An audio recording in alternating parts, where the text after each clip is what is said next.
Bonsoir chers abonnés. Voilà donc je viens pour un autre document concernant le travail que j'avais entamé ici dans le cadre de la présentation du peuple Diola.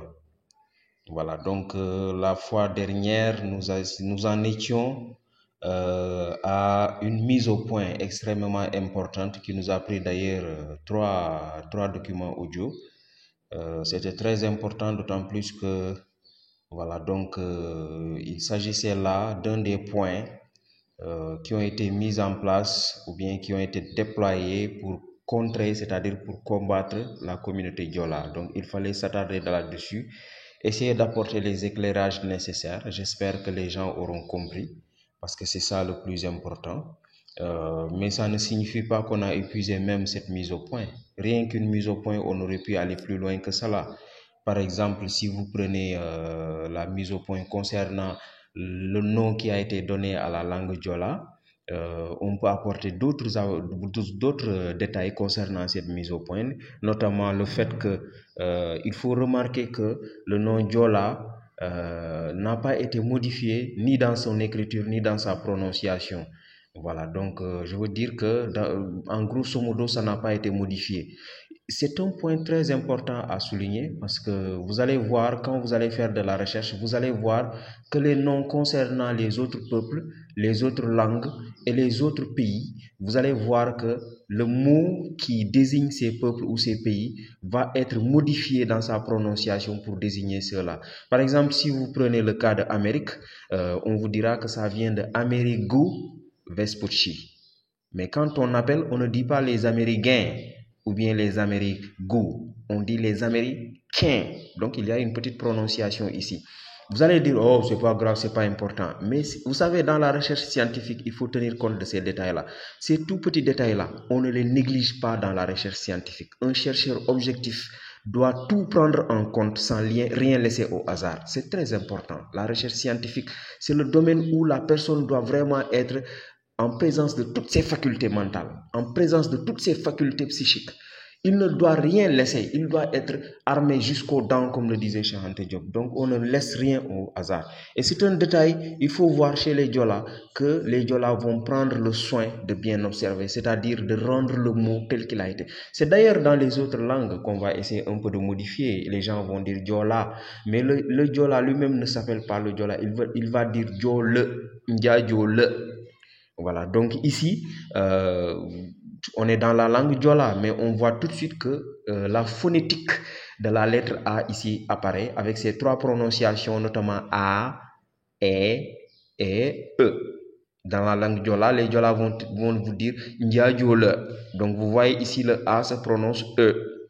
Voilà, donc ça c'est très important pour vous dire à quel point les Diola sont fidèles quand même à la grammaire, même si aujourd'hui on a complètement désappris. Voilà, donc les Diola se sont retrouvés dans une situation où la plupart d'entre eux ont fini de désapprendre. Ils ont perdu toute notion académique du passé, mais il y a des restes. Il y a des restes. Et ces restes-là, quand on les recherche, on se rend compte à quel point le Diola, de façon instinctive, est attaché aux règles grammaticales et attaché même à la rigueur grammaticale, d'autant plus qu'il s'agit là de la première langue d'érudition au monde. Je l'avais dit dans notre précédent document. Autre mise au point concernant, autre détail concernant cette première mise au point qui est très importante, c'est notamment voilà, donc je disais tout à l'heure la modification de la prononciation, l'importance qu'il y a à faire cette remarque-là, mais il faut savoir que cette modification de la dénomination du peuple Diola, c'est-à-dire le mot Diola avec lequel les Diola se désignent eux-mêmes, ce n'est pas une première, ce n'est pas une première un premier stratagème que les adversaires, c'est-à-dire les ennemis de la communauté Diola vont déployer pour détruire la communauté Diola et combattre la communauté Diola. Ça a déjà eu à se passer ça a déjà eu à se produire dans le passé. Il faut savoir que si vous prenez le cas par exemple, j'ai parlé des Koudiamat, ceux-là qui voudraient dans la communauté Diola se désigner des Koudiamat, alors qu'il ne s'agit que d'un seul et même peuple. Mais ce n'est pas une première. Il faut savoir que les Toucouleurs sont un composant de la communauté, du grand ensemble Diola.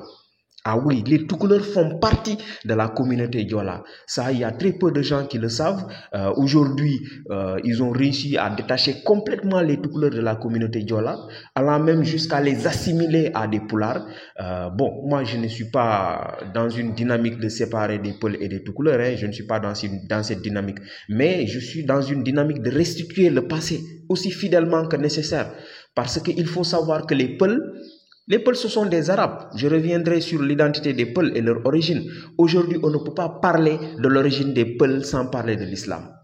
Voilà. Il faut savoir que les Peuls viennent des pays arabes, notamment l'Arabie Saoudite, le Yémen, le Bahreïn, tous ces pays-là. Voilà, donc c'est de là que viennent les Peuls. Les Peuls sont des Arabes, hein. C'est juste que, voilà, donc ils sont plutôt dans une région subsaharienne, une région tropicale. Voilà, ce qui les différencie un peu des autres Arabes qui ont choisi d'aller vers le nord, notamment le Maroc, la Mauritanie, l'Algérie, la Libye et autres. Mais les Peuls sont des Arabes.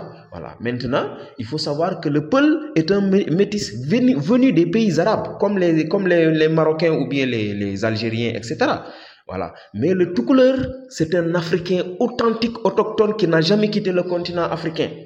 Je reviendrai sur l'identité de cette composante du grand ensemble que sont les Diola.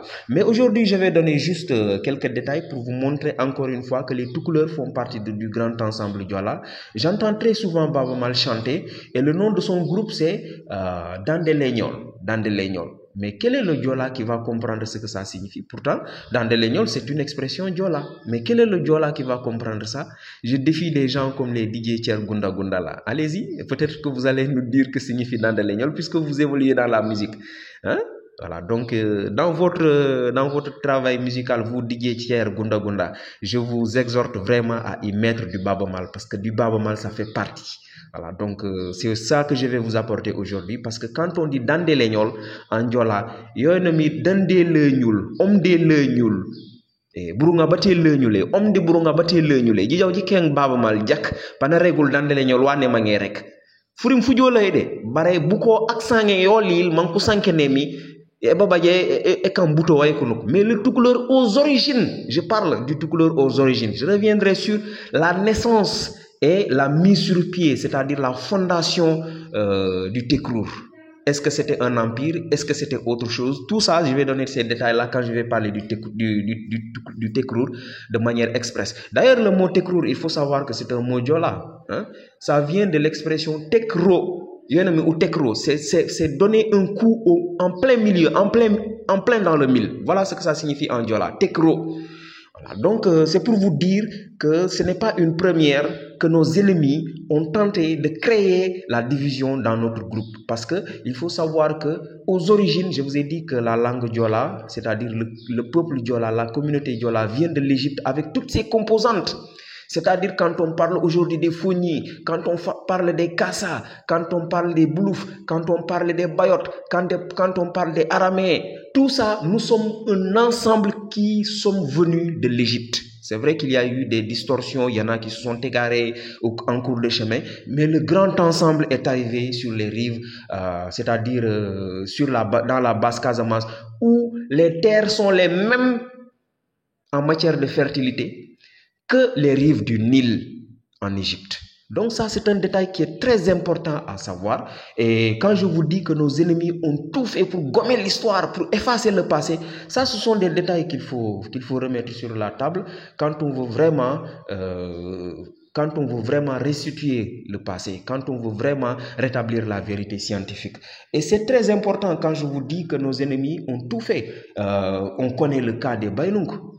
Les Baïnouk qui ont tendance à faire un peu trop dans l'excès de zèle, allant même jusqu'à dire que ce sont eux seuls qui sont les Casamassés, les autres ne sont pas les Casamassés. Alors que les Baïnouk, ce n'est qu'un épiphénomène dans l'ensemble Diola, les Baïnouk. D'ailleurs, ils ont monnayé leur nom. Il s'agit tout simplement d'un groupe ethnique, c'est-à-dire d'une composante de l'ensemble Diola. Je vous ai parlé des tout couleurs, je vous ai parlé des Fogni, je vous ai parlé des Kassa, je vous ai parlé des Boulouf, je vous ai parlé des Bandial, je vous ai parlé des Bayot, je vous ai parlé des Araméens, etc. Mais les Baïnouk avaient leur nom avant, parce que le nom qu'ils portent actuellement, ce n'est pas un nom Diola. Je vous ai dit que les Diola se baptisent eux-mêmes. Les Kassa ont porté ce sont les Diola eux-mêmes qui se sont donné le nom de Kassa. Les Toucouleurs même se sont donné eux-mêmes le nom de Toucouleurs. Les Bouloufs se sont donné eux-mêmes le nom de Boulouf. Mais les Baïnouk ont préféré changer leur nom à cause de la division, comme les Adjamat. Parce que le mot Baïnouk, ça vient du portugais Nunca Vai. Moi, je suis trilingue, anglais, français et portugais. Donc, je sais de quoi je parle. Donc, les Baïnouk ont pris un nom portugais. Baïnouk vient du portugais Nunca Vai. Le portugais classique dit Nunca Vai. Nunca qui signifie jamais et Vai qui signifie partir. Mais le créole ne va pas dire Nunca Vai. Le créole, lui, qu'est-ce qu'il va dire? Il va dire Nunca Bai. Nunca Bai. Et ce Nunca Bai là, on le renverse, ça donne Bai Nunca. Vous voyez ces gens-là, après avoir fumé de la cannabis, après s'être pervertis avec les blancs, ils reviennent encore avec des cochonneries pour créer la division dans un ensemble qui était merveilleusement bien constitué. Ces Baïnouk-là, il faut les remonter le bretelle. Parce que je crois que la cannabis les a trop montés dans le crâne. Les Baïnouk, ce n'est qu'un épiphénomène dans l'ensemble Diola. Et ce n'est pas le seul. Il y a eu d'autres cas. Je vous ai parlé des Toucouleurs, je vous ai parlé des Baïnouk. Il y a les Adjamantes. Mais il y a un véritable travail à faire pour reconstituer l'ensemble Diola. Parce que c'est très important. Il s'agit du peuple élu. Il s'agit du peuple à avoir interagi, le premier à avoir interagi avec notre Créateur. Il s'agit là des maîtres de la civilisation.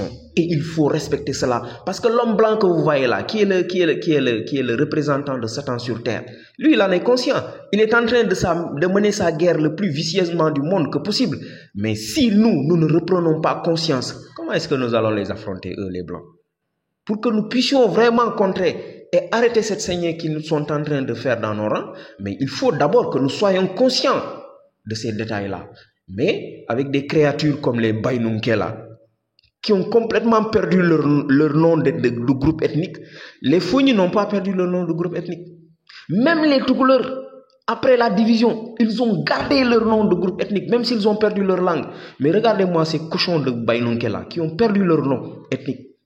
Aujourd'hui, il faut même faire un travail de reconstitution pour retrouver le véritable nom des Baïnouk. Parce que Baïnouk, ce n'est pas un mot Diola. Ce sont les seuls en Casamance qui font partie de l'ensemble, du grand ensemble Diola, qui n'ont pas gardé leur nom authentique.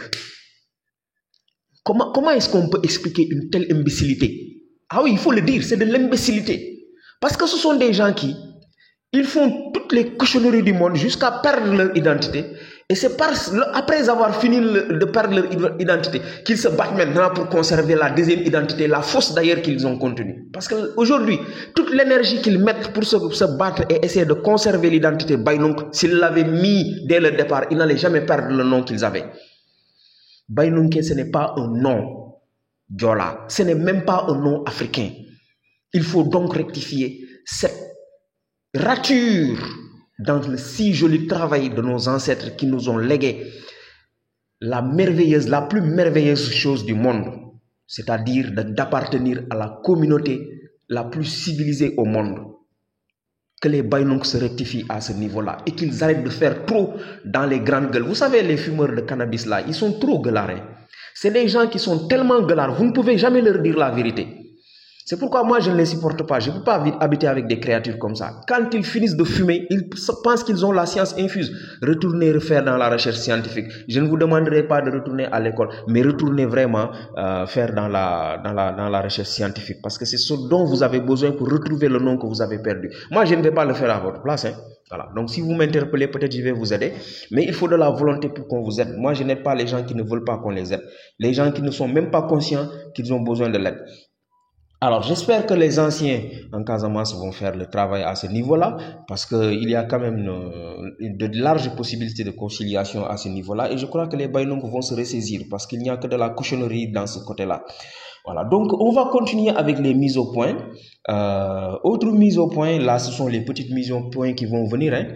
Voilà, donc la première petite mise au point que je vais faire ici, c'est concernant, je l'avais déjà évoqué la fois dernière, c'est que le tout premier peuple à avoir posé le pied sur le sol égyptien est le même que celui qui se trouve en Casamance.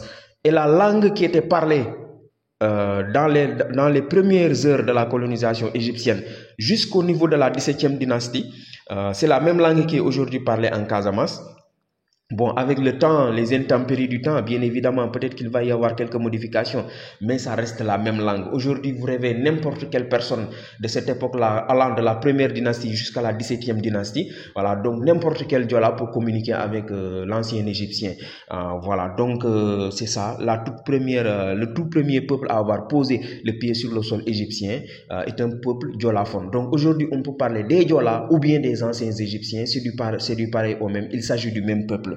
Voilà, j'attends donc des cancres, je ne sais pas, venus d'où là. Voilà. Même si les professeurs veulent contredire, il n'y en a pas un seul qui pourra contredire. Vous savez, à l'université, tous les professeurs me connaissent. Ils ont tous entendu parler de moi.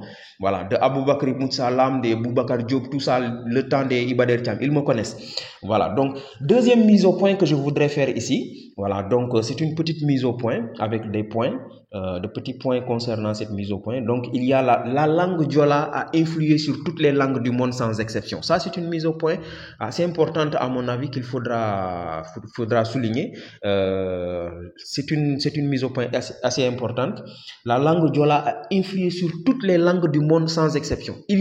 À l'heure actuelle, il n'y a aucune langue au monde dans laquelle on ne peut pas retrouver des mots d'origine Diola. Ce n'est pas possible. Je défie quiconque. Voilà. Si vous prenez aujourd'hui, par exemple, les dictionnaires d'Europe, que ce soit le dictionnaire français, Larousse ou, je ne sais pas, Harap's ou je ne sais pas, le Robert ou autre, ou bien Harap's anglais, ou bien n'importe quel autre dictionnaire, vous allez y trouver un bon pourcentage de mots en provenance de la langue Diola.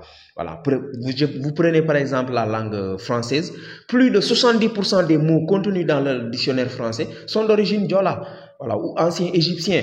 Vous irez dans le dictionnaire, on vous dira tel mot vient du grec ancien, tel mot vient du latin, mais ça c'est des mensonges. Ils ne vous diront jamais tel mot vient de l'égyptien ancien. Et tous ceux-là qui sont des scientifiques sérieux savent clairement que tout ce que la Grèce et l'Empire romain, l'Empire romain, ils possèdent, ils le tiennent de l'égyptien ancien. Ça, tous ceux qui sont des scientifiques sérieux, ils le savent.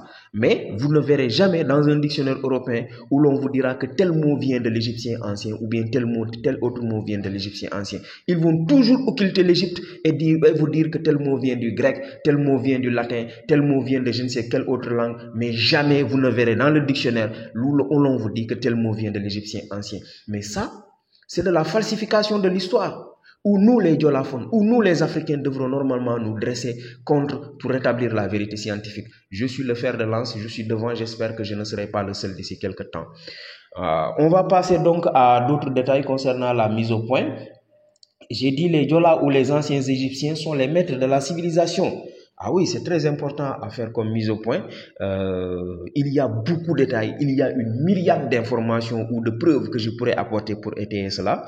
Je vais donc vous donner la définition et la signification du mot Égypte avant qu'on termine ici les 20 minutes.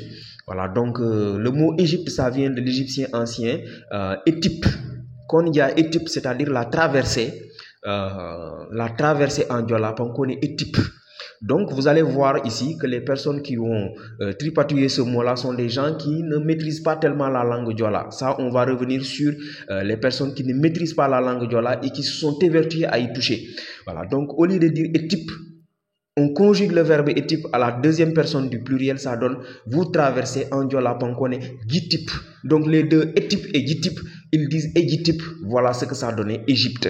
Voilà comment le mot Égypte a vu le jour. Il s'agit de traverser à l'infinitif et traverser conjugué à la deuxième personne du pluriel, c'est-à-dire vous traversez. Donc ils disent Égypte, c'est-à-dire vous traversez ou la traversée. C'est de là que vient le mot Égypte. J'aurais pu donner d'autres significations, d'autres explications, à n'en plus finir, qui peuvent montrer encore une fois que la langue Diola est la première langue d'érudition au monde et qu'il s'agit du peuple le premier à être civilisé dans le monde. Les Diola ou les anciens Égyptiens sont les maîtres de la civilisation. Il y aura énormément de choses à dire. Ne vous empressez pas. On va en dire encore et encore et vous allez vous rendre compte que la langue Diola, vraiment, c'est la première langue d'érudition au monde et que le peuple Diola, ce sont les maîtres de la civilisation. Vous en apprendrez des choses. Je vais interrompre notre discussion ici jusqu'à la prochaine. D'ailleurs, il y a l'heure de l'appel à la prière. Voilà, donc je vais arrêter les choses ici jusqu'à la prochaine. Bye bye.